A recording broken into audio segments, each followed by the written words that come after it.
ওয়াদ-দুহা, আল্লাহ তাআলা বলেন, ও হাবিব আমার, ওয়াদ-দুহা, দিনের শপথ, দিনের আলোর শপথ। ওয়াল-লাইলি ইযা সাজা, নিঝুম রাতের শপথ। মা ওয়াদ্দাআকা রাব্বুকা ওয়া মা ক্বালা, আপনার রব আপনাকে ত্যাগ করে নাই, আপনার রব আপনার উপরে অসন্তুষ্ট হয় নাই। একটু আওয়াজ করে বলা যাবেনি আলহামদুলিল্লাহ। ওয়ালাল আখিরাতু খায়রুল লাকা মিনাল উলা, হাবিব আমার, আপনার জন্য এই দুনিয়ার জগতের চেয়ে আখিরাতের জগৎ বড় উত্তম।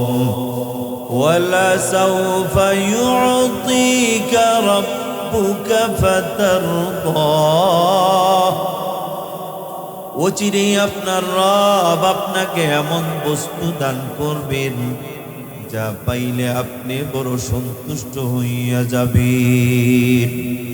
এই সূরা আল্লাহ পাক কেন নাজিল করলো? তাফসীরে রূহুল মাআনিতে আল্লামা মাহমুদ আলুসি রাহমাতুল্লাহ আলাইহি লিখেন, একদল মানুষ আল্লাহর নবীর কাছে আসছেন, কোনো একটা বিষয় জানতে চাইলেন। আল্লাহর নবী বললেন, আগামী দিন আইসো, তোমাদেরকে আমি বলে দিব। আল্লাহর নবী এই খেলে বললেন, যাতে করে আগামী দিন সময় রাখলাম, জিবরাইল আমার কাছে ওহী নিয়ে আসবে, এই বিষয়ে আমি জবাব দিয়ে দিব। কিন্তু এর পরের দিন লোকগুলো আসলো, জিবরাইল ওহী নিয়ে আসলো না। এই লোকগুলোকে আবার আল্লাহর নবী বলে, আগামী দিন আইসো। এই লোকগুলো আবার আগামী দিন আসলো, কিন্তু জিবরাইল আসলো না। এইভাবে কয়েকবার আল্লাহর নবী তাদেরকে ডেট দিলেন আর আসতে বললেন। ওই লোকগুলো যখন জবাব পায় নাই, ওই লোকগুলো আমার নবীকে শোনাইয়েই বলতে শুরু করলো, মুহাম্মদের রব মুহাম্মদের উপরে অসন্তুষ্ট হয়ে গেছে, মুহাম্মদের রব মুহাম্মদকে ছেড়ে দিয়েছে। আর না হয় প্রত্যেক দিন যেই কোনো বিষয়ে একজন দূত তার রবের পক্ষ থেকে তার কাছে সংবাদ নিয়ে আসতো, আজকে এতটা দিন হয়ে গেল আর ওই দূত আসে না, জিবরাইল আর কোনো ওহী নিয়ে আসে না। বুঝা গেল মুহাম্মদের রব মুহাম্মদের প্রতি অসন্তুষ্ট, মুহাম্মদের প্রতি রাগ, মুহাম্মদকে ছেড়ে দিয়েছে। জোরে জোরে বলা যাবে না নাউযুবিল্লাহ। তিরমিজির রওয়ায়াত, আল্লাহর নবীর কাছে জিবরাইল 12 দিন পর্যন্ত আসে নাই। কি হালাতে এই দিনগুলি নবীর গিয়েছেন জানা নাই। এরই মধ্যে একদিন আবু লাহাবের স্ত্রী উম্মে জামিল, বড় ভয়ঙ্কর এক মহিলা, কিছু মহিলা নিয়ে নবীর দরবারে আসলেন। আয়েশা আমার নবীকে বলে, মুহাম্মদ, তোমার উপরে একটা জিন ভর করতো আর তুমি আবল তাবল বলতা, নাউযুবিল্লাহ। আজ আমি 2-3 দিন ধরে দেখতেছি মুহাম্মদ, তোমার কাছে ওই জিনটা আসে না, তোমার উপরে ভর করে না।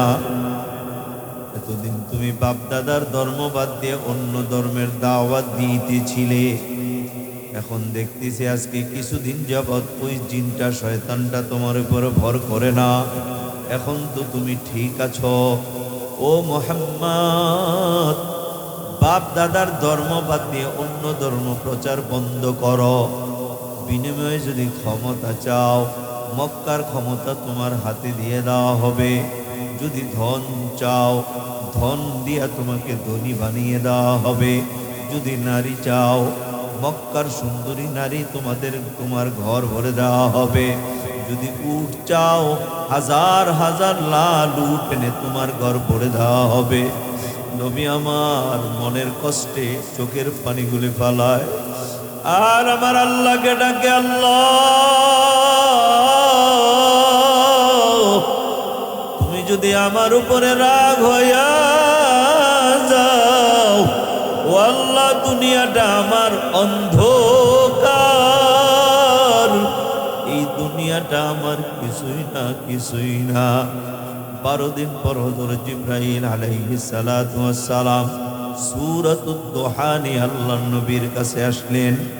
নবী আমার জিবরাইলকে দেখা বলতেছেন, ভাই জিবরাইল, আজকে 12টা দিন আমার কি হালাতে গেছে আমি বলতে পারবো না। আপনি কেন আমার কাছে ওহী নিয়ে আসেন নাই? কি অপরাধ ছিল? মক্কার কাফেরেরা বলা বলি করতেছে আমার রব নাকি আমার উপরে অসন্তুষ্ট হয়ে গেছে, রব নাকি আমাকে ছেড়ে দিয়েছেন। আর ওই দিক দিয়ে আমাকে দুনিয়ার লোভ লালসা দেখাইতেছেন। জিবরাইল বলে, না ইয়া রাসূলুল্লাহ, আল্লাহ আপনার উপরে রাগ হয় নাই, আল্লাহ আপনাকে ছেড়েও দেয় নাই। এ আপনার উপরে ওহী বন্ধ ছিল কেন? তাফসীরের কিতাবের মধ্যে 2টা জবাব লেখে। 1 নম্বর জবাব, জিবরাইল বলেছিলেন, ইয়া রাসূলুল্লাহ, আপনার উপরে ওহী নাজিল হইতে শুরু করলো, আপনি তার ওহী নাজিল হওয়ার কষ্ট বরদাস্ত করতে পারতেছিলেন না, কারণ আপনার জন্য প্রথম এটা সহ্য করা কষ্ট ছিল। এখন আপনি অভ্যস্ত হন নাই, এই জন্য আল্লাহ তাআলা মাঝে দিয়া কয়েকদিন বিরতি দিলেন যেন আপনি একটু রেস্ট নিতে পারেন। এরপরে আবার আল্লাহ বিরতি দিয়ে আজকে ওহী দিয়া পাঠিয়েছেন। দ্বিতীয় জবাব, তাফসীরের কিতাবে লেখে, আল্লাহর নবীর কাছে যখন লোকগুলো আসছিল কিছু জানার জন্য, আল্লাহর নবী কাসামু করে অজান্তে ইনশা আল্লাহ শব্দটা বলতে ভুলে গেছেন। ইনশা আল্লাহ, আগামী দিন এইসব তোমাদেরকে বলবো। ইনশা আল্লাহ শব্দটা মুখ দিয়ে জবান দিয়ে বের হয় নাই। রাসূল পাক সাল্লাল্লাহু আলাইহি ওয়াসাল্লাম ওই দিকে খেয়ালও করেন নাই, এটা তাসামু হয়ে গিয়েছিল। এই জন্য আল্লাহ তাআলা কয়েকদিন পর্যন্ত ওহী নাজিল করা জিবরাইলকে পাঠানো বন্ধ রেখেছিলেন। আল্লাহ তাআলা বলেন, ওয়াদ-দুহা ওয়াদ-দুহা ওয়াল-লাইলি ইযা সাজা, ওয়াদ-দুহা দিনের আলোর কসম, ওয়াল-লাইলি ইযা সাজা, ও নবী রাতের অন্ধকারের কসম। মা ওয়াদ্দাআকা রাব্বুকা ওয়া মা ক্বালা, আপনার রব আপনাকে পরিত্যাগ করে নাই, আপনার রব আপনার উপরে অসন্তুষ্ট হয় নাই।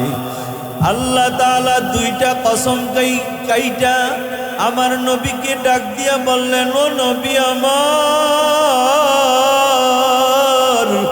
আপনার রব আপনার উপরে অসন্তুষ্ট হতে পারে না, আপনার রব আপনাকে পরিত্যাগ করতে পারে না, আপনার রব আপনাকে পরিত্যাগ করে নাই, আপনার রব আপনার উপর অসন্তুষ্ট হয় নাই। রাতের কসম আর দিনের কসম এই জন্য কাটলেন। আল্লাহ তাআলা বুঝাইলেন, ও নবী আমার, রাত আসলে এই কথা, দিন আসলে এই কথা প্রমাণ হয় না, আর কোনো দিন বুঝি রাত আসবে না। দিন চলে যায়, আবার যখন রাত আসে এই কথার প্রমাণ হয় না, আর জীবনে কোনো দিন আসবে না। রাতের পরে যেমন দিন আসে, দিনের পরে যেমন রাত আসে, ওহী নাজিল হইছে, বন্ধ হইছে, আবার ওহী আসবে, আবার ওহী বন্ধ হবে, আবার ওহী আসবে, এতে কোনো চিন্তার কারণ নাই। জোরে বলেন না সুবহান। ওয়ালাল আখিরাতু খায়রুল লাকা মিনাল উলা, আপনাকে মক্কার লোকেরা দুনিয়ার লোভ লালসা দেখায়, না না হাবিব, আপনার জন্যই দুনিয়ার চেয়ে আখিরাত বড় উত্তম, ইহ জগৎ থেকে পরকাল উত্তম। ও পর্দার আম্মা জানেরা, ও আমার কলিজার টুকরা পুরুষ বাবারা, শুধু নবী কি আল্লাহ তাআলা বলেন নাই দুনিয়ার থেকে আখিরাত উত্তম? এটা আনেওয়ালা কিয়ামত পর্যন্ত সমস্ত উম্মতকে আল্লাহ বুঝাই দিলেন, ওয়ালাল আখিরাতু খায়রুল লাকা মিনাল উলা। দুনিয়ার থেকে আখিরাত বড় উত্তম। ও উম্মতের দল, তোমাদেরকেও শোনাইয়া যায়, এই দুনিয়ার চেয়ে আখিরাত বড় উত্তম। দুনিয়াটা কিছুই না, কিছুই না, অল্প দিনের জন্য আল্লাহ তাআলা আমাকে আপনাকে দুনিয়াতে পাঠিয়েছেন। তাকাইয়া দেখো না, তোমার মতো আমার মতো কত ধনী, কত পয়সাওয়ালা, কত জমিওয়ালা এই দুনিয়াতে আসলো, আবার দুনিয়া সেইরা চলে গেল। যাওয়ার পথে দুনিয়ার কিচ্ছুই নিয়ে যাইতে পারলো না। এই দুনিয়ার অভাব নাই, কিন্তু যাওয়ার পথে বাবা দুনিয়ার কিছুই তো সাথে নিয়ে যাইতে পারলো না। আমাদের এলাকায় যখন মানুষগুলো মারা যায়, তাকায়া দেখো না, এত পয়সাওয়ালা, এত টাকাওয়ালা, এত বাড়িওয়ালা, কতটা বাড়ি আছে তার, কতটা জমি আছে। আরে অনেকে তো জানেও না, এই লোকটাও যখন মারা যায়, মারা যাওয়ার পরে বাবা তারে খাট, যেই খাটটা নিজের পয়সা দিয়া বানানো, ওই খাট থেকে নামাইয়া ফ্লোরে শোয়াই দেয়। ওই ফ্লোর থেকে কিছুক্ষণ পরে ধরাধরি কইরা উঠানের কোনা একটা চকি পাইতা, ওই চকির উপরে লাশটা রাইখা মশারি টানাইয়া, এ বাবা বড়ই পাতা দিয়া জাল দেওয়া পানি আইনা, ওই তোমাকে আমাকে গোসল দেওয়ায়া, 3 টুকরা 5 টুকরা কাফনের কাপড় গায়ে জড়াইয়া, পায়ের কাছে, কোমরের কাছে আর মাথার কাছে 3টা গিরা দিয়া আমারে তোমারে একটা গাড়িতে উঠাই দিবে। বাড়ির সবাই বলবে ড্রাইভাররা কই? 4 জন ড্রাইভারে তোমার আমার গাড়িটা চালায়া ওই ময়দানের দিকে নিয়ে যাবে। ওই ময়দানে নেওয়ার পরে বাবা লোকগুলো কাতার বন্দি হইয়া একজনকে সামনে ইমাম হিসাবে দাঁড় করায়া দিবে। 4 তাকবীরে জানাজার নামাজ পড়িয়া তোমার আমার লাশটা নিয়ে আর বাড়ির দিকে রওনা দিবে না। রুহুটা তখন ডাইকা ডাইকা বলবে, ও ভাই,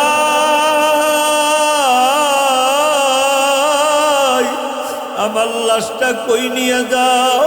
আমার বানানো বাড়ি,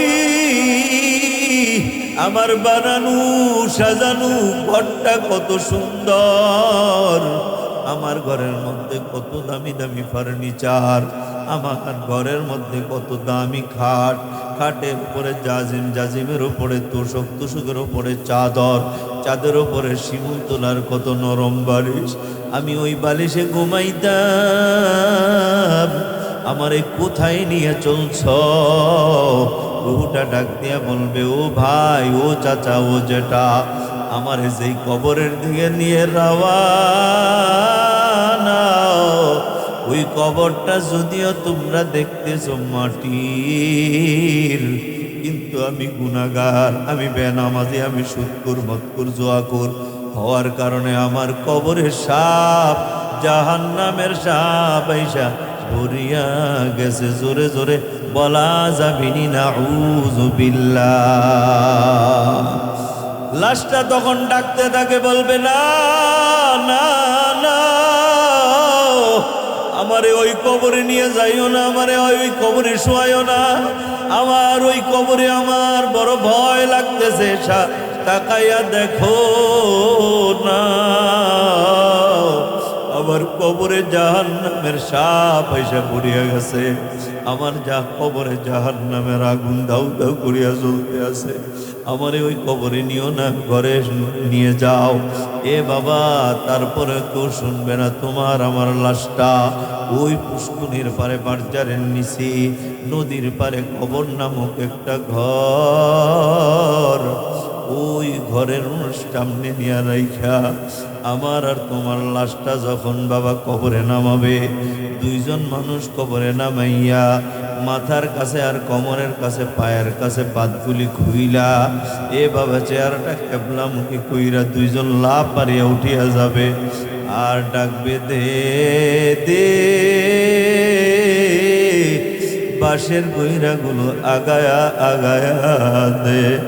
একটা একটা করে বাঁশের গইরা দিবে, তোমার আমার কবরের উপর একটা একটা গইরা রাখবে। এরপরে বাবা কবর অন্ধকার হইয়া যাবে। মানুষগুলো কত নিষ্ঠুর, এরপরে এরা ক্ষান্ত হবে না। এরা ওই বাঁশের গইরার উপরে বাবা চাটাই দিবে, এরপরে এরা ক্ষান্ত হবে না। এ বাবা মোট মোট করে মাটি দিবে আর পড়তে থাকবে মিনহা খালাকনাকুম ওয়া ফিহা নুঈদুকুম ওয়া মিনহা নুখরিজুকুম তারাতান উখরা। এ বাবা তারপরে কোদাল দিয়ে কুবায়া কুবায়া আমার কবরের উপরে মাটিগুলো দিয়া কবরটা একবারে অন্ধকার বানায় দিবে। এ বাবা ওই কবরের কথা আজ তো ভুলে গেছ,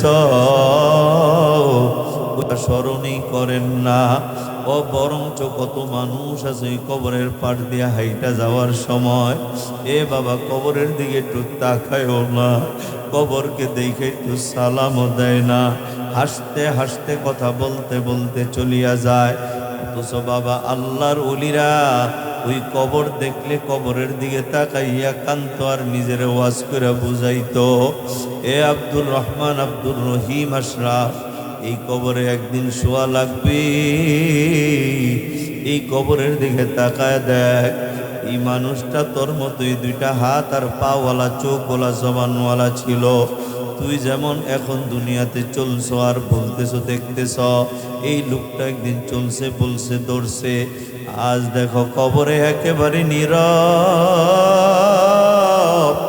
কোনো সারা শব্দ নাই। এমন একটা ঘর যেই ঘরে বন্ধু নাই বান্ধব নাই, যেই ঘরে বাতি নাই সাথী নাই, বন্ধু নাই রে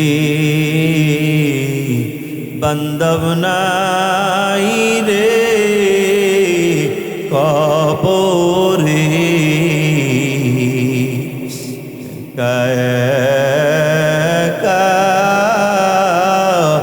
কেমনে থাকবো ওই কবরে, বাতি নাই রে সাথী নাই রে কবরে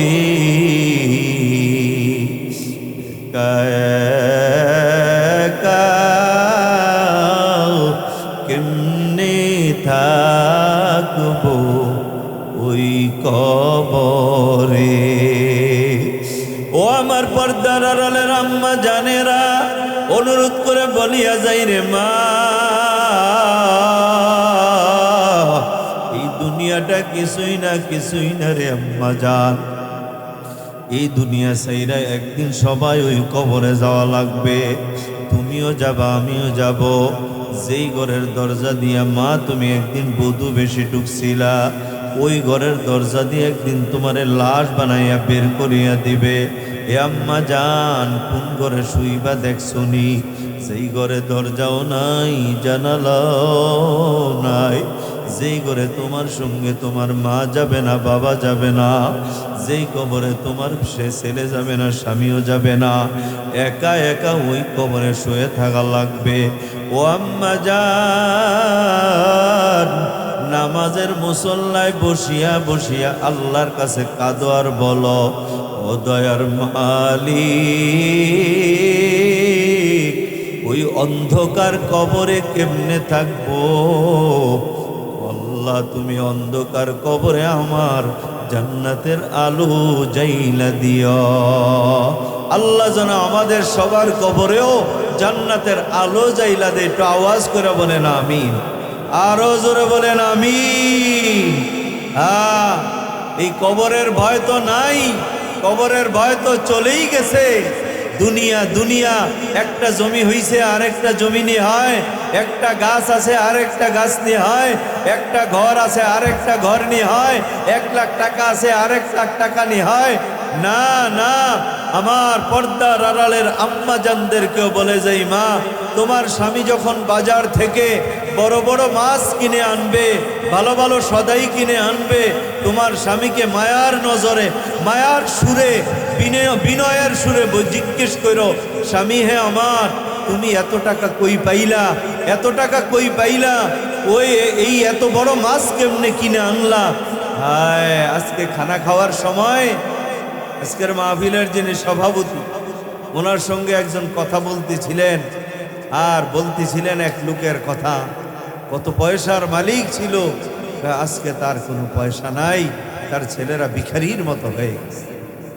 আবার আরেকজনের কথা শোনাইতেছিল, আমি শুনতেছিলাম, হায় বড় মেলি ছিল, খুব মেল করত, কিন্তু টাকা ছাড়া মেল করতো না, টাকা খায়া মেল করতো।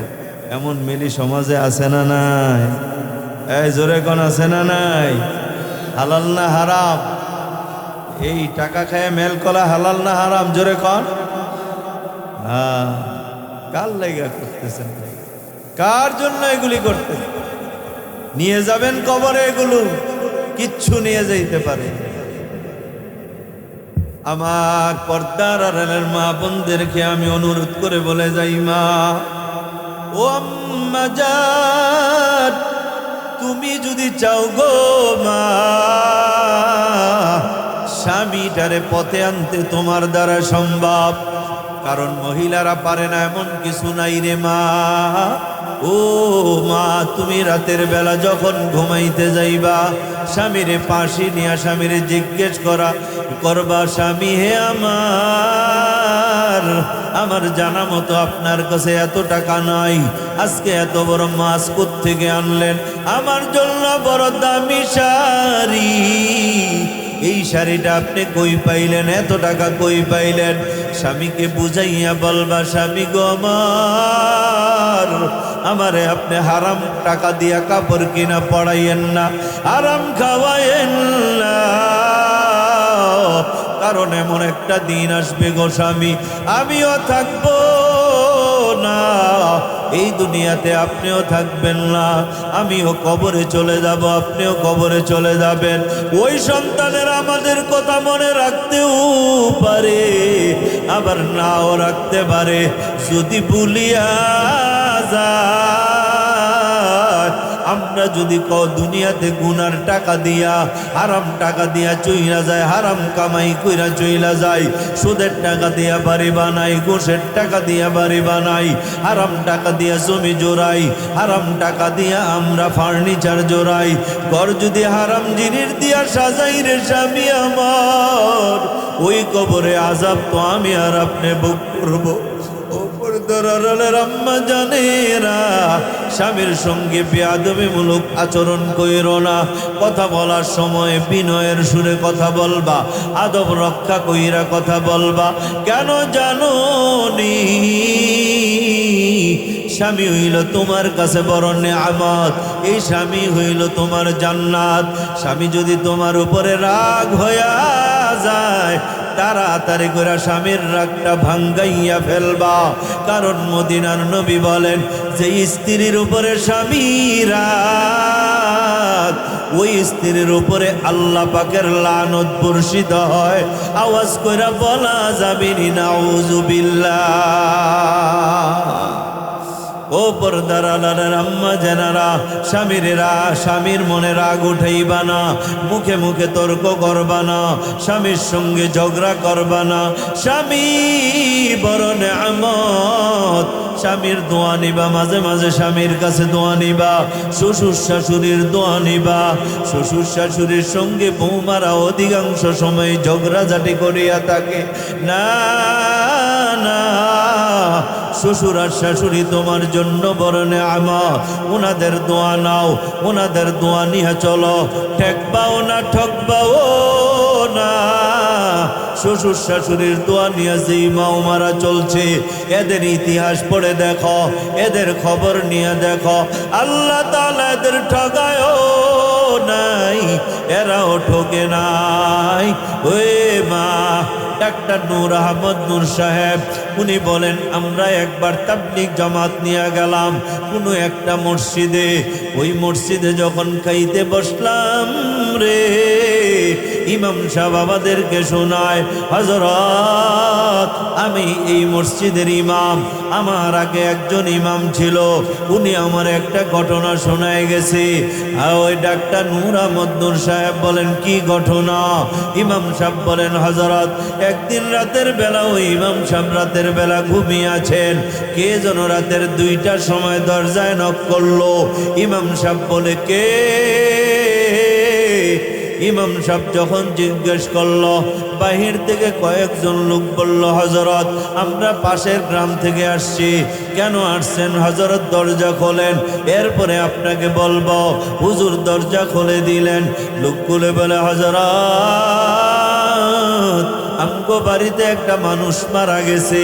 ওই মানুষটা মারা যাওয়ার পরে আল্লাহ না খাস্তা জানি না কেন জানি এমন হইয়া গেল, তার চেহারাটা কালো বর্ণের হয়ে গেছে, পেটটা ফুলিয়া গেছে, সকাল পর্যন্ত রাখা যাবে না, মনে হয় পেটটা ব্রাস্ট হইয়া যাবে। হুজুর বড়ায় মেহরবানি, যদি আপনি যাইতেন আর জানাজাটা পড়াইয়া দিতেন, আমরা রাতারাতি তাকে দাফন করিয়া দিতাম। হুজুর বললেন, চলেন আমি আপনাদের সঙ্গে যাব। হুজুর তাদের সঙ্গে গেলেন। ওই বাড়িতে যাওয়ার পর হুজুর জিজ্ঞেস করলেন, ও বাবা আমার, তোমাদের কবর খনন করা হয়েছে কিনা? লোকগুলো বলল, হযরত শেষ হয় নাই, আর একটু বাকি আছে। হুজুর বলে, তাহলে বাড়ির লোকেরা সবাই বসেন। সবাই বসে গেল। হুজুর তাদেরকে বাবা কবরের বয়ান শোনাইতেছিলেন। এমন সময় বাবা একটা লোক হাউমাউ করে কাঁদতে কাঁদতে বাবা ওই কবরের দিক থেকে এদিকে আসতেছে। ইমাম সাহেব ওই লোকটাকে ডাক দিয়া বলে, এরে ভাই, দেখো না আমি বয়ান করতেছি, তুমি কেন হাউমাউ করে চিল্লাইতেছ?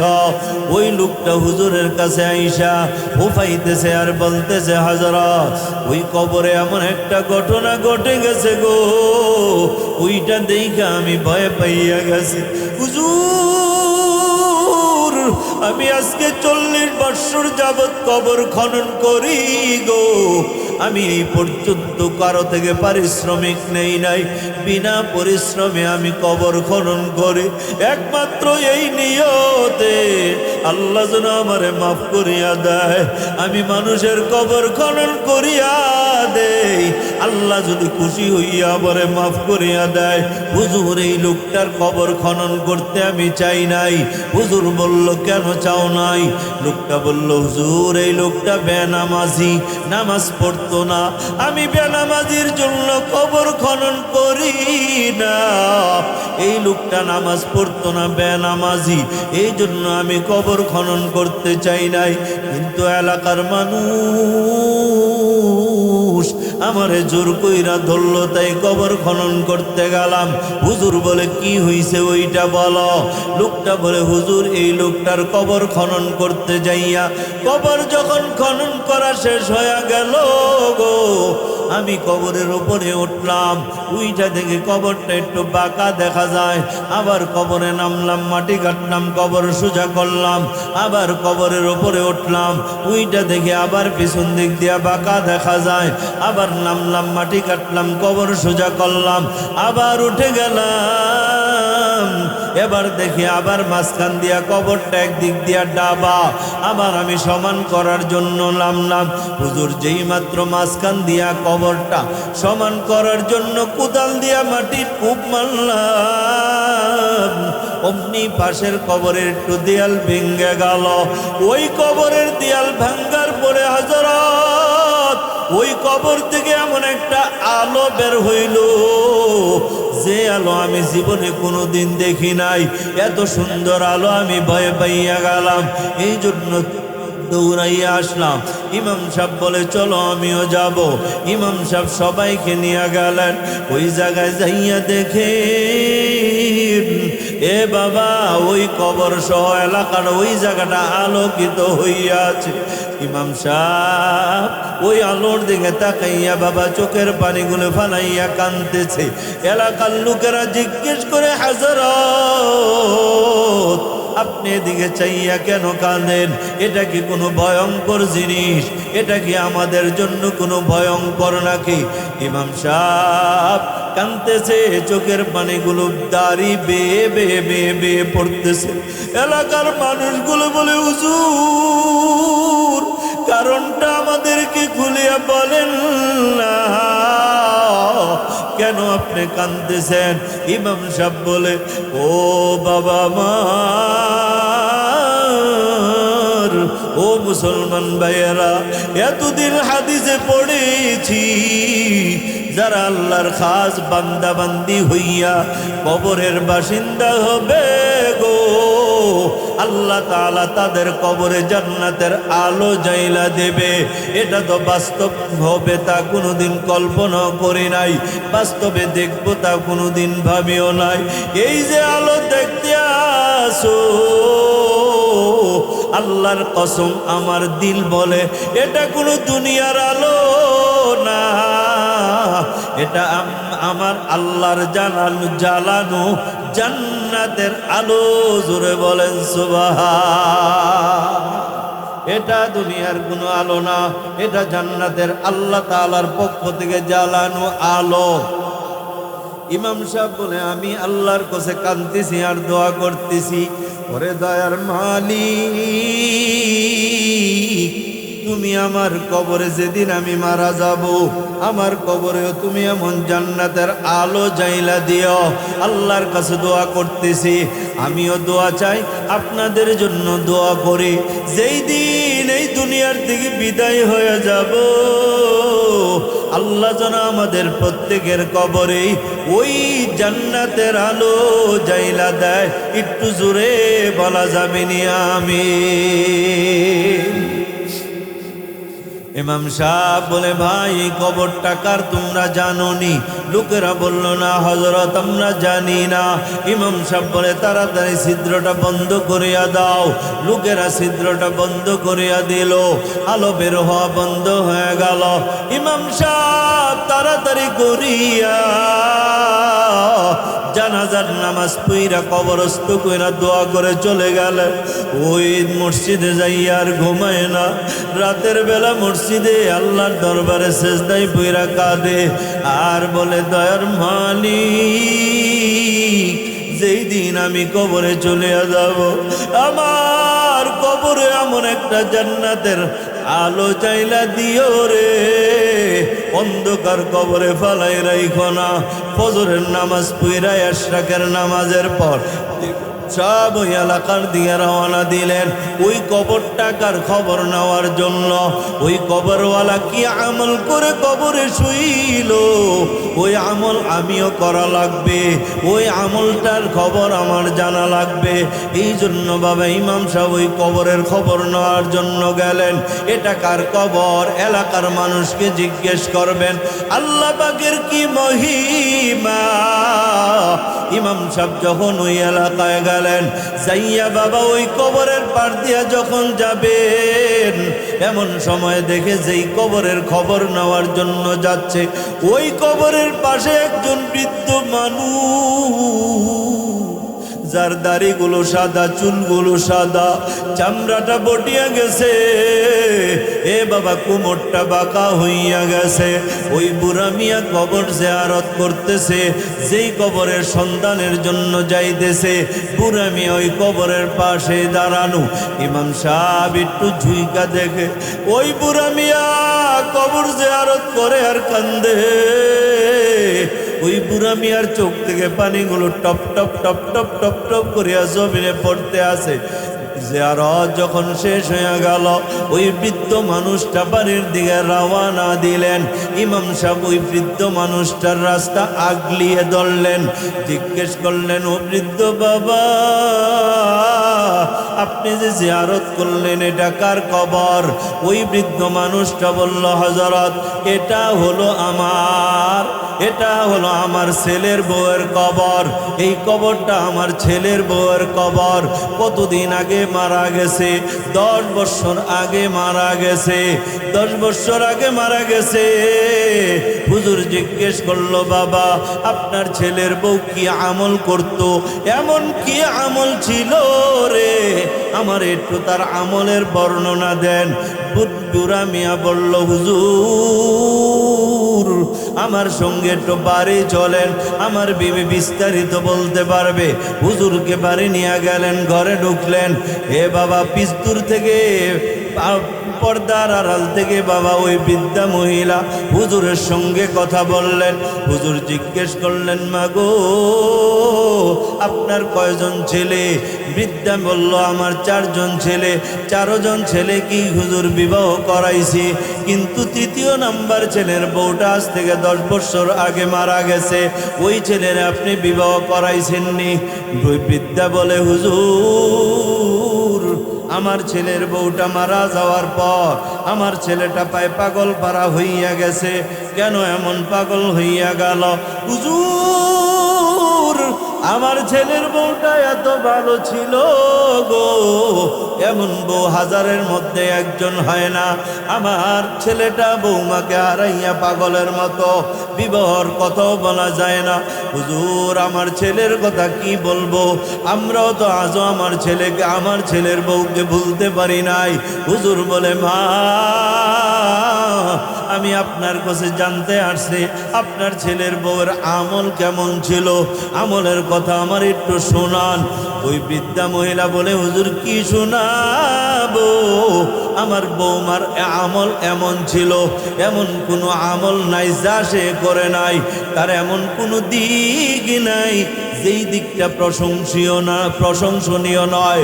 হুজুর, একদিনের ঘটনা। প্রথম দিন যখন আমার বৌমার আমলের ঘটনা আমার কাছে উদ্ঘাটন হয়, একদিন আমার স্বামী আর আমার ছেলে দুজনেই বেড়াইতে চলে গেল। আমি আমার বৌমাকে বললাম, ও বৌমা, আজকে তুমি তোমার ঘরে থাকা লাগবে, আমার ঘরে তুমি আজকে আমার সঙ্গে থাকবা। হুজুর আমার কাছে থাকতে আসলো। প্রত্যেক দিনের রুটিন ছিল তার, সে আমার রাতের বেলা বিছানাটা ঝাড়িয়া আমার মশারিটা টানাইয়া দিত। হুজুর খানাগুলো প্লেটে নিয়া আমার কাছে আইসা বসতো আর বলতো, মা গো, আমি যখন বাবার বাড়ি ছিলাম আমার মা আমার ভাতের নলাগুলো উঠাইয়া খাওয়াইতো।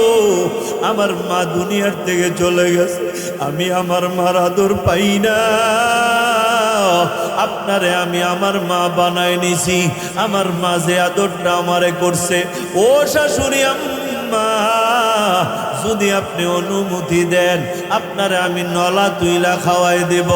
হে মা, হুজুর, আমার বৌমা আমারে ভাতগুলি নলা তুইলা খাওয়াই দিত।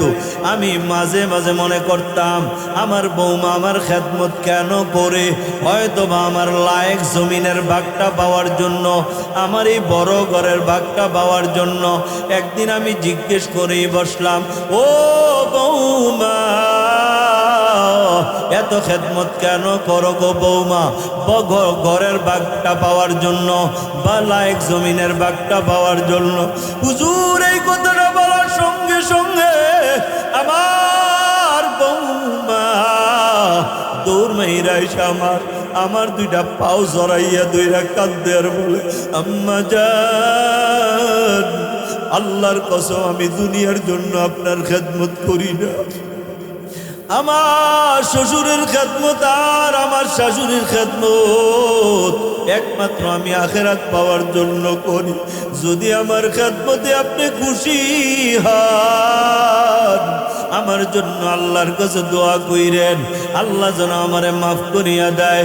হুজুর আমি বুঝে গেলাম আমার বৌমার মধ্যে দুনিয়ার কোনো লোভ নাই, লালসা নাই, আমাদের খেদমত করে একমাত্র খালেস নিয়তে আখেরাতের জন্য দোয়ার জন্য। হুজুর আমার স্বামী আমার ছেলে একদিন বেড়াইতে গেল, বৌমা আমার সঙ্গে রইল। রাতের বেলা হঠাৎ করে ঘুমটা ভেঙ্গে গেল, দেখলাম কার জানি কান্নার আওয়াজ। তাকাইয়া দেখে আমার পাশে আমার বৌমা নাই। কই গেল আমার বৌমা? হুজুর আমি তাকাইয়া দেখি আমার ঘরের কোনায় নামাজের একটা চৌকি আছে গো, ওই চৌকির মধ্যে সাজদায় পইরা আমার বৌমা আল্লাহর দরবারে কাঁদতেছে। আমি তখন ঘুরে দেখলাম রাত বাজে তখন প্রায় 3:30। আমি উঠে গেলাম, আমি দেখলাম আমার বৌমা কি বইলা কাঁদে, দেখলাম সেজদায় পইরা কাঁদতেছে। ওরে দয়ার মালিক, একদিন তো দুনিয়া সাইরা কবরে যাব, ওই কবরের দুই দিকের মাটির চাপ আমি সইতে পারবো না। আল্লাহ আমি ওই কবরের চাপ সহ্য করতে পারবো না, এই জন্য শেষ রাত্রে কোনোদিন ঘুমাই না। ও আল্লাহ তুমি আমার কবরে নেওয়ার পর ওই কবরের মাটির চাপ দিও না, আমি ওই কবরের মাটির চাপ সহ্য করতে পারবো না। আমি আমার বৌমার কান্না দেখে আমার চোখে পানি চলে আসলো। হুজুর আমি ওযু কইরা আমিও তাহাজ্জুদের মুসল্লায় দাঁড়ায় গেলাম। যখন ফজরের আজান হইয়া গেল, আমি আমার বৌমাকে জিজ্ঞেস করলাম, ওরে বৌমা তুমি কি আপনি প্রত্যেক দিন শেষ রাত্রে উঠে যাও নাকি? বৌমা বলে, আম্মা হা হা, আমি কোনোদিনও তাহাজ্জুদের সময় ঘুমাইয়া থাকি না, কবরের ভয়ে আমি শেষ রাত্রে উঠিয়া যাই। তুমি কবরে এত ভয় পাও কেন? কবরকে তুমি দেখছো নাকি মহিলা মানুষ? তুমি তো পর্দায় থাকো, এক ওয়াক্ত নামাজ কাজা করতেও দেখি না, তোমার কিসের ভয়? আমার অন্য বউগুলিকে বইলাও নামাজ পড়াইতে পারি না, অথচ তুমি আজান হইলেই কাজ তুইয়া নামাজে চইলা দাও, এরপরে আবার তোমার বেপর্দায় চলতেও দেখি না, তোমার কিসের ভয়? হুজুর আমার বৌমা আমাকে জড়াইয়া ধরে কান্দে আর বলে, ও শাশুড়ি আম্মা, আমি একদিন ছোটকালে আমার আব্বার সঙ্গে আমি কবরস্থানে গিয়েছিলাম। আমার দাদা সম্পর্কে একটা লোক মারা গিয়েছিল। জানাজার নামাজের পরে লাশটার পিছনে পিছনে আমার বাবার সঙ্গে আমি কবরে গিয়েছিলাম, তখন বড় ছোট। আমি দেখলাম ওই লাশটাকে কবরের পাশে রাইখা দুইজন মানুষ কবরে নেমে গেল। ওই দুইটা লোক নেইমা কোলাকুলি কইরা বলল, লাশটা দাও। এদের হাতে লাশটা দেওয়া হইল। ওই লাশটাকে নামায়া তিনটা গিরা খুইলা চেহারাটা কেবলার দিকে করলো। এমনি দুইটা নৌকুইটা বাঁশের গইরা দিতে শুরু করলো। আমি আমার আব্বারে জিজ্ঞেস করলাম, আব্বা এটা কেমন ঘর? যেই কবরে যেই ঘরে দরজা নাই জানালা নাই, এই ঘরটার মধ্যে লোকটা কেমনে থাকবে? আব্বা জান বলে, মা তুমিও যেদিন মারা যাইবা তোমারে এমন একটা কবরে শোয়া দিবে, ওই কবরে বাতি নাই, সাথী নাই। যদি বেপরদায় চলো নামাজ কাজা করো, এই কবরে কি আযাব হবে জানো নি? আমার আব্বারে জিজ্ঞেস করাতে আমার আব্বা জবাব দিল, সাপে কাটবে, গুরজু মারবে, হায় রে আগুন জ্বালাইয়া দিবে তোমার তুসিনায়, আগুন জ্বালাইয়া দিবে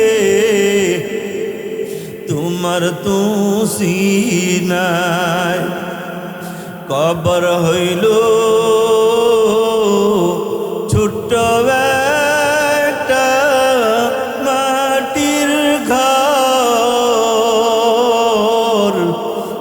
কবর হইল ছোট্ট একটা মাটির ঘর, সেই কবরে থাকতে হবে জীবনভর, সেই কবরে থাকতে হবে জীবনভর। ও শাশুড়ি আম্মা, এরপর থেকে কবরের একটা ভয় ঢুকে গেছে। যেই কবরে বাতি নাই, যেই কবরে কোনো বিদ্যুতের লাইন নাই, আইপিএসও নাই, কোনো বাতির নাই, সংযোগ নাই, কিচ্ছু নাই, ওই অন্ধকার কবরে কেমনে থাকবো? অন্ধকারকে আমি বড় ভয় পাই। ও আম্মা জান, ও শাশুড়ি আম্মা, আমার আম্মা বলছে শাশুড়ি থেকে দোয়া নিবি, শ্বশুর থেকে দোয়া নিবি, আল্লাহ তাআলা কপাল খুলে দেব। ও আম্মা, আপনি যদি আমার খেদমতে খুশি হন, আমার জন্যই দোয়া কইরেন, যেদিন আমি মারা যাব আল্লাহ যেন আমার কবরে জান্নাতের আলো জ্বাইলা দেয়। হুজুর ডাক দিয়ে বলে, মা, আল্লাহ তাআলা তোমার দোয়া ফিরায় নাই। ওই বৃদ্ধা মহিলা পর্দার আড়াল থেকে জিজ্ঞেস করে, কেমনে বুঝলেন? হুজুর বলে, মা, গত রাত্রে একটা মানুষ মারা গেছে, ওই মানুষটাকে তোমার ছেলের বউয়ের কবরের পাশে কবর দেওয়া হয়েছে। ওই লোকের কবর খুঁড়ার সময় গো তোমার ছেলের বউয়ের কবরের দেয়াল ভেঙে যায়। ওই ভাঙ্গার পরে তোমার ছেলের বউয়ের কবর থেকে একটা আলো বের হয়। আল্লাহর কসম, আল্লাহর কসম, আমার দিল বলে এটা দুনিয়ার কোনো আলো না, আল্লাহ পাকের জ্বালানো জান্নাতের আলো গো মা। এই কথা বলার পর হুজুর দেখলেন একটা কান্নার আওয়াজ। হুজুর জিজ্ঞেস করে, ও বুড়া মিয়া, তোমার বিবি কান্দে কেন? ওই বুড়া মিয়া পর্দার আড়ালে যাইয়া দেখে ওনার বউমা সেজদায় পড়ে আছে। বৃদ্ধ আইসা বলে, হুজুর, আমার বিবি সেজদায় পড়ে কাঁদতেছে, আল্লাহর কাছে কেন কান্দে? এতদিন পর্যন্ত স্বামী আর স্ত্রী তাহাজ্জুদের নামাজ পড়া ওই বৌমার জন্য দোয়া করতাম, আল্লাহ আমার বৌমার কবরে তুমি জান্নাতের আলো জ্বালা দিও। আজকে যখন আমরা শুনলাম আল্লাহ তাআলা আমার বৌমার কবরে জান্নাতের আলো জ্বালা দিছে, আমার বিবি বড় খুশি হইয়া গেছে। হুজুর,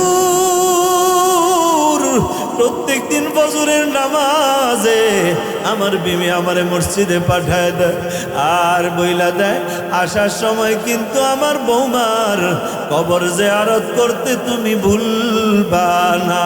জোরে জোরে বলা যাবে না সুবহান। ও পর্দার আড়ালের আম্মা জানেরা, এমন বৌমা হইয়া যাও, তুমি মরে গেলে তোমার শ্বশুর তোমার জন্য কাঁদবে, তোমার শাশুড়ি তোমার জন্য কাঁদবে। এমন বৌমা হইও না যে বৌমার জন্য শ্বশুর শাশুড়ি বরদোয়া করে লানত দেয়। সমাজে অনেক বউ আছে যারা শ্বশুরকে ফালাইয়া, শাশুড়িকে ফালাইয়া, স্বামীকে বুঝাইয়া সুমজাইয়া শহরে বাসা নিয়ে চইলা যায়।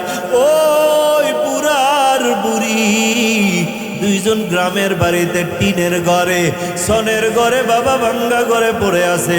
ছেলে মা বাবার খবর নেয় না।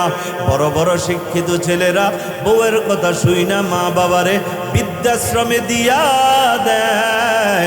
এমন ঘটনা আমাদের কানে আসছে রে বাবা।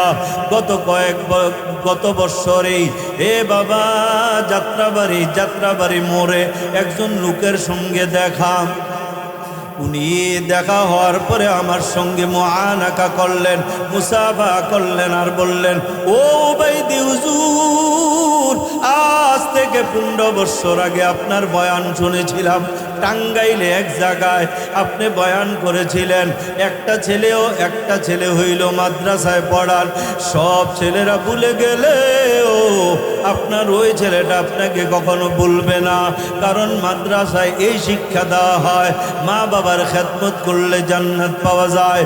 মা বাবার চেহারার দিকে তাকাইলে আল্লাহ পাক আমল নামায় কবুল হজের সওয়াব দেয়। হুজুর ওই কথাটা আমার দিলে লেগেছিল। আমার 6টা ছেলের মধ্যে একটা ছেলের মাদ্রাসায় পড়াইলাম, বাকি 5 ছেলেরে আমি স্কুল কলেজ ভার্সিটিতে পড়াইলাম। হুজুর এখন প্রায় সব ছেলেরাই, 4টা ছেলে বাইরের থাকে, আরেকটা ছেলে এই দেশে বড় ব্যবসায়ী। হুজুর আমি এদের বাসায় থাকতাম, এর বৌমারা ফোন কইরা কয় তোমার বাবা মা বড় বৃদ্ধ হয়ে গেছে, এদের খেদমত করা আমাদের সম্ভব না, বৃদ্ধাশ্রমে দিয়া দাও। হুজুর আমার ছেলেরা ফোন করে বৃদ্ধাশ্রমে যোগাযোগ করলো, বৃদ্ধাশ্রম থেকে গাড়ি আসছে আমাদেরকে নিয়ে গেল। ওই বৃদ্ধাশ্রমে বসে রইলাম, ওই বৃদ্ধাশ্রমে আমাদেরকে দিয়ে আসলো। কোনো ছেলেকে দেখি না, বৌমাকে দেখি না। আমার ছোট্ট ছেলে মাদ্রাসায় পড়াইছিলাম, এক মসজিদে ইমামতি করে মাদ্রাসায় পড়ায়, অল্প কিছু বেতন পায়। আমি মাঝে মাঝে তারে মাসে 20,000, কোনো মাসে 25-30 হাজার টাকা দিতাম। এখন আমার স্থান, আমার বিবির স্থান হইল বৃদ্ধাশ্রমে। আমার কাছে মোবাইল ফোনটাও নাই। আমার ওই মাদ্রাসায় পড়ুয়া ছেলেটা খবর পাইয়া পাগলের মতো দৌড়াইয়া বৃদ্ধাশ্রমে গেছে, যাইয়া আমাকে জড়াইয়া ধরে বলে বাবা না না, তোমরা কেন বৃদ্ধাশ্রমে থাকবা? আমি যদি ডাইল খাই তোমরা ডাইল দিয়া খাবা, আমি আলুর ভর্তা দিয়া খাইলে তোমরা আলুর ভর্তা দিয়া খাবা, আমার সঙ্গেই থাকবা মা, আর তোমাদেরকে বৃদ্ধাশ্রমে থাকতে হবে না। ওই মাদ্রাসায় পড়ুয়া ছেলেটা তাদেরকে নিয়ে গেল। মসজিদের পাশে কমিটির লোকেরা তারে 2টা রুম দিয়েছে। ওই 2 রুমের মধ্যে এক রুমে মা বাবা, আর এক রুমে বিবিকে নিয়ে থাকতে শুরু করলো। এই লোকটা বলে হুজুর আলহামদুলিল্লাহ, এখন আমার ছেলে একটা বাসা নিয়েছে, ওই বাসায় আমরা থাকি। আমার জায়গা সম্পত্তি যা ছিল আমি ওই ছোট ছেলের নামে লিখে দিয়েছি, ঘরটাও লিখে দিয়েছি। ওই ছেলেটা যদি না থাকতো আমাদের জায়গা হইল বৃদ্ধাশ্রমে। ও বৌমা, যারা বৌমা হইয়া শ্বশুর বাড়ি আসছো, অনুরোধ করে বলে যাই মা, শ্বশুর শাশুড়ির মনে কষ্ট দেবা না, স্বামীর মনে ব্যথা দেবা না, দুনিয়া দুনিয়া কইরো না। আল্লাহ তাআলা বলে ওয়ালাল আখিরাতু খায়রুল লাকা মিনাল উলা। ও নবী আমার, দুনিয়ার জিন্দিগি থেকে আখিরাতের জিন্দিগি আপনার জন্য বড় উত্তম। আল্লাহ তাআলা বলে ওয়ালা সাউফা ইউতিকা রাব্বুকা ফাতারদা, ওচিরে আপনার রব আপনাকে এমন জিনিস দান করবে যেটা পাইয়া আপনি খুশি হইয়া যাবেন। নবী বুঝে গেলেন আল্লাহ তাআলা আমার একটা জিনিস দিবেন যেটা পাইলে আমি খুশি হইয়া যাব। এখন নবী ভাবলেন আমি কোন জিনিসে খুশি হব এটা আমার আল্লাহ ভালো করেই জানেন, তাও আমি আল্লাহর কাছে চাইতে শুরু করি। নবী কাঁদতে শুরু করলেন, কাঁদতে কাঁদতে নবী ঘর ছেড়ে পাহাড়ের গুহায় চলে গেলেন। পাহাড়ের গুহায় চলে গেলেন, নবীকে পাওয়া যাচ্ছে না। কোথায় গেলেন নবীজি? নবীরে কোথাও পায় না, পায় না, পায় না। সাহাবাই কেরামরা পাগলের মতো হয়ে গেছে। আবু বকর ওমর বের হয়ে গেছে, ওমরের হাতে নাঙ্গা তলোয়ার ঘুরাইতেছে আর বলতেছে বল আমার নবী কোথায়, আমার নবীরে কোথায় গুম করছস? তোদের দেহকে আমি তোদের দেহ থেকে কল্লা দ্বিখণ্ডিত করে আলাদা করে দিব। আবু বকর সান্ত্বনা দিয়ে বলে ওমর তুমি উত্তেজিত হয়েও না, চলো আমরা দুজনে নবীর খোঁজে বের হয়ে যাই, আর দুজনে অঙ্গীকার করি যতক্ষণ পর্যন্ত নবীর সংবাদ না পাবো, নবীকে বিশ্রিয়ে না পাবো, ততদিন পর্যন্ত আমরা ঘরে ফিরে যাব। আবু বকর ওমর নবীকে বিশ্রাইতে শুরু করলেন। খানা নাই, ঘুম নাই, পানি নাই, কিচ্ছু নাই, পাগলের মতো বিশ্রাইতেছে। বিশ্রাইতে বিশ্রাইতে কোথাও পাইলেন না। দুজনের চোখে পানি, চেহারার মধ্যে মালিনতা, তাও লাগাম হাল ছাড়ে নাই। নবীকে বিশ্রাইতে বিশ্রাইতে তারা চলে গেল পাহাড়ে। পাহাড়ের কোনায় যায় দেখলো একজন রাখাল বসে বসে সে কাঁদতেছে। তো হযরত ওমর জিজ্ঞেস করলো, রাখাল ভাই তুমি কাঁদতেছো কেন? কই বইলেন না আমার উটগুলো আজকে 3 দিন পর্যন্ত ঘাসে মুখ লাগায় না। কেন? কই একটা লোক এই পাহাড়ের গুহায় আজকে 3 দিন পর্যন্ত কাঁদতেছে। এই লোকটার কান্না যেদিন থেকে শুরু হয়েছে, এই উটগুলো ভেড়াগুলো খাওয়া দাওয়া সব বন্ধ করে দিয়েছে, এরাও আসমানের দিকে তাকায় কাঁদতেছে। দেখেন এদের চোখের দিকে তাকায়। আবু বকর দেখলেন প্রত্যেকটা উটনির চোখে পানি, এদের পানিগুলি কাঁদতেছে, এরা টপ টপ করে চোখের পানি পড়তেছে। ওমর, আবু বকর ডাক দিয়ে বলে, ওমর আমার আর বুঝতে বাকি নাই, এই পাহাড়ের গুহায় যিনি কাঁদে উনি আর কেউ না, উনি আমার নবী, তোমার নবী, বিশ্ব নবী সরকারে দো আলম মুহাম্মদুর রাসূলুল্লাহ সাল্লাল্লাহু আলাইহি ওয়াসাল্লাম। আবু বকর ওমর গেলেন পাহাড়ের গুহায়, যাইয়া দেখলেন আর কেউ না, দয়ার নবী, বিশ্ব নবী সেজদায় পইরা কান্দে আর বলে, রব্বি হাবলি উম্মতি, রব্বি হাবলি উম্মতি, ও আল্লাহ আমার উম্মতকে তুমি মাফ করিয়া দাও।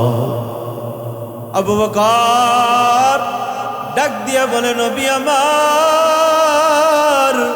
আপনাকে না পাইয়া মুসলমান পাগলের মতো হয়ে গেছি, আপনি মাথা উঠান।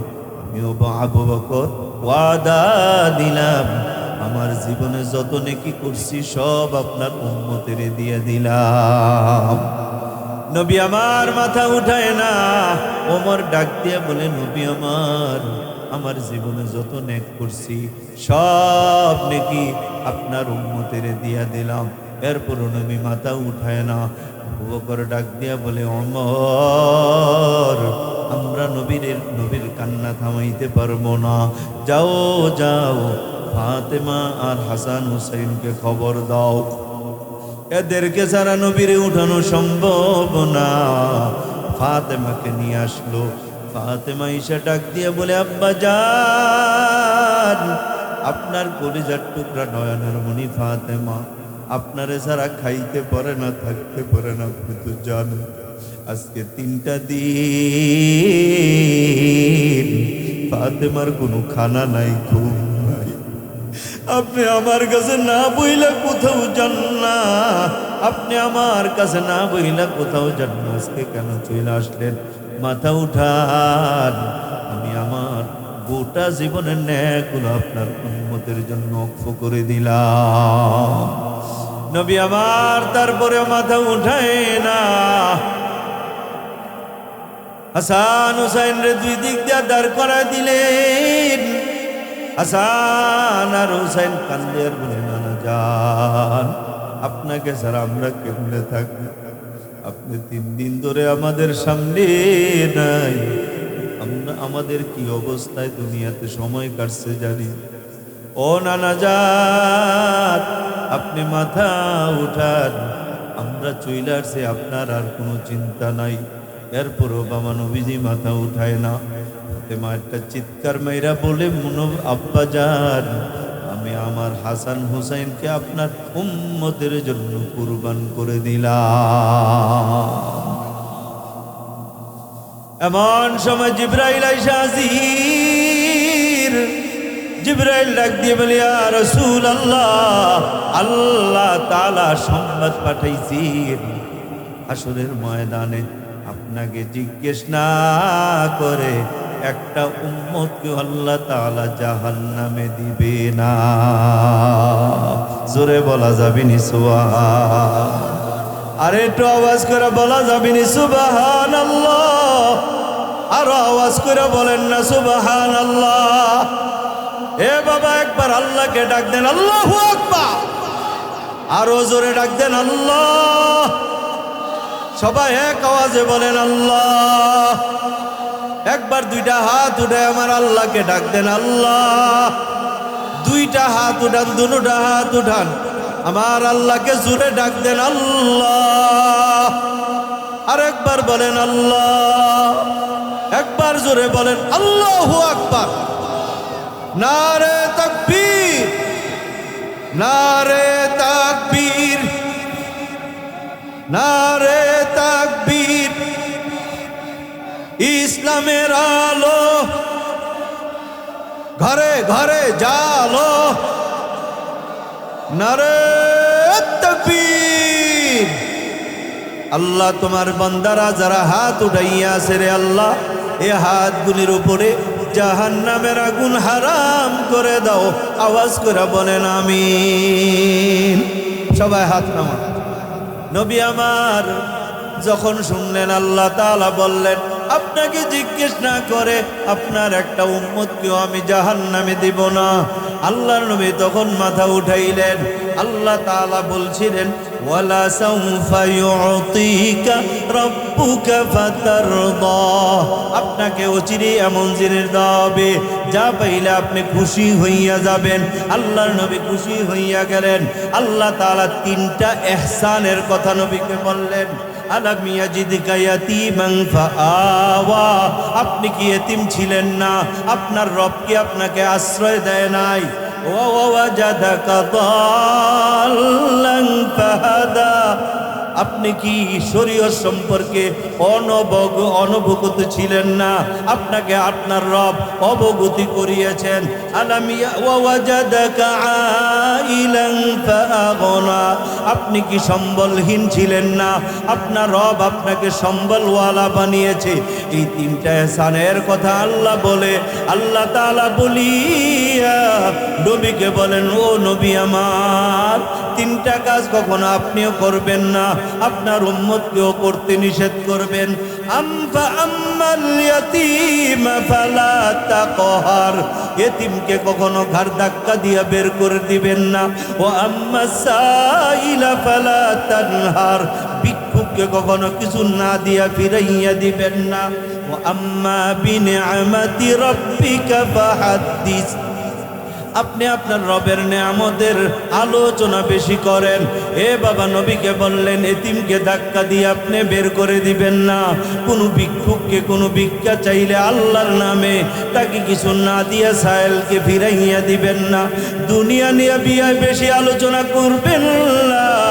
যদি আলোচনা করতেই হয় আপনার রবের নেয়ামত নিয়ে আলোচনা করবেন। ও পুরুষ বাবারা, ও পর্দার আড়ালের মায়েরা, ছেলে একটা আমেরিকা থাকে, আর একটা লন্ডন থাকে, আর একটা ইঞ্জিনিয়ার, আর একটা ডাক্তার। আমার এতটা ঘর, এতগুলো বাড়ি, এই দুনিয়া নিয়ে আলোচনা কইরো না। আল্লাহ তাআলা এটা পছন্দ করেন না। আল্লাহ তাআলা বেজার হইয়া যান। আল্লাহ তাআলা বলেন ওয়াল্লাহু গানিয়্যুন ওয়া আনতুমুল ফুকারা, আল্লাহ হইল ধনী, তোমরা সবাই গরিব। এই যে যা কিছু দেখতেছ রে বাবা, এই সব কিছুর মালিক তো আমার আল্লাহ। আমি আর আপনি কিছুদিনের জন্য এগুলো ব্যবহারের অনুমতি পেয়েছি। এই জন্যই তো কবি বলেছেন ইয়ামানত চন্দে রোজে নজদে মাস, ইয়ামানত চন্দে রোজে নজদে মাস, দর হकीकत মালিকি হর শেখ দাস। এ বাবা জায়গা জমিনের আলোচনা বেশি করবেন না, টাকা পয়সার আলোচনা বেশি করবেন না, আমার আল্লাহর নেয়ামতের আলোচনা করবেন। ওরে কলিজার টুকরা যুবক ভাই, অনুরোধ করে বলিয়া যাই রে বাবা, এই চোখ নামক একটা নেয়ামতের শুকর আদায় করবা। বন্ধু বান্ধবের সঙ্গে আড্ডার সময় বলবা দেখ আল্লাহ তাআলা কত সুন্দর চক্ষু দিয়েছেন, কত সুন্দর দুইটা হাত দিয়েছেন, কত সুন্দর দুইটা পাও দিয়েছেন। তাকায়া দেখ এই জমিনে কত মানুষ চলে দুইটা চোখ নাই, অন্ধ রে, রাস্তাটাও পার হইতে পারে না। আল্লাহ তাআলা আমাদেরকে চোখ দিয়েছেন, এই চোখ দিয়া কোনো বেগানার দিকে তাকাইও না। এ বাবা অশ্লীল কোনো ছবির দিকে তাকাইও না। আল্লাহ তাআলার কালামের কথা আমি বলি না। আল্লাহ তাআলা বলে কুল্লিল মুমিনিনা ইয়াগুদ্দু মিন আবসারিহিম ওয়া ইয়াহফাযু ফুরুজাহুম যালিকা আযকা লাহুম ইন্নাল্লাহা খাবীরুম বিমা يصنعون وقل للمؤمنات يغضضن من أبصارهن ويحفظن فروجهن ولا يبدين زينتهن إلا ما যাহারা মিনহা। এই চোখ দ্বারা কোনো বেগানা পুরুষের দিকে মা তোমরা তাকাইবা না। ও কলিজার টুকরা যুবক ভাই, ও মুমিন পুরুষ দলেরা, তোমাদেরকে বলে যাই চোখ দিয়ে কোনো বেগানা নারীর দিকে তাকাও না, মার চেহারার দিকে তাকাও। ও সন্তানের দল, যখন মার চেহারার বাবার চেহারার দিকে তাকাইবা, আল্লাহ তাআলা কবুল হজের সওয়াব আমলনামায় লিখে দিবে। এই মুখ দিয়া কারোর গালিগুলোজ করবা না, এই জবান দিয়া কারো মনে কষ্ট দিবা না। কারণ জানুনি বাবা, তলোয়ারের আঘাত এটা ওষুধ লাগাইলে ভালো হইয়া যায়, জবানের আঘাত এত মারাত্মক, যার ঘাও কোনোদিন বাবা শুকায় না। যারা হাতুসিনান লাহাতিয়ামু ওয়ালা ইয়ালতামু মা জারাহাল লিসানু। এই জন্য বাবা এই জবান দিয়া কাউকে কষ্ট দিও না। নবী মুসলমানের পরিচয় দিতে যাইয়া বলেন, আল মুসলিমু মান সালিমাল মুসলিমুনা মিন লিসানিহি ওয়া ইয়াদিহি। মুসলমান তো তাকেই বলা হয় যার জবান এবং হাত অঙ্গ প্রত্যঙ্গ থেকে অন্য মুসলমান নিরাপদ থাকে। ও পর্দার আম্মা জানেরা, এই জবান দিয়া কোনোদিন স্বামীর মনে কষ্ট দিবা না, শ্বশুর শাশুড়ির মনে কষ্ট দিবা না, নিজের ননদের মনে কষ্ট দিবা না, দেবরের সঙ্গে দেখা করবা না, বাসুরের সঙ্গে দেখা করবা না। পর্দা মতো চলবা গো, গলার আওয়াজ নিচু করে কথা বলবা। কারণ ফিকহের কিতাবে আসছে সৌতুল মারআতি আওরাতুন, মহিলাদের গলার আওয়াজ ও পর্দা, নিচু আওয়াজে কথা বলবা। ও যুবক ভাই, বাংলাদেশের রাজনীতির প্ল্যাটফর্ম পরিবর্তন হয়, তুমি যেই দলের হও না কেন, এ বাবা তুমি জুলুম করবা না, নির্যাতন করবা না, চাঁদাবাজি করিও না, টেন্ডারবাজি করিও না। এ বাবা কারো মনে কষ্ট দিও না, কারো জায়গা জমিন দখল করিও না, বাড়িঘর দখল করিও না। এ বাবা সুদ খাইয়েন না, ঘুষ খাইয়েন না, পরের হক মাইরা খাইয়েন না, কারোর উপর জুলুম করিয়েন না। ওই কবরে তো জ্বালাও যাওয়া লাগবে, কি নিয়ে যাব? আল্লাহ তাআলা আমাদের সবাইকে এ বাবা আজকে যা কথা হইল এই কথাগুলো বুঝা, মানার, আমল করার তৌফিক দান করুক। জোরে বলেন আমিন। একটু জোরে বলেন আমিন। আল্লাহ তাআলা যেন আমাদের সবাইকে আমল করার তৌফিক দান করুক। আর একটু বলেন আমিন, আবার বলেন আমিন। ওয়া আখিরু দাওয়ানা আনিল হামদুলিল্লাহি রাব্বিল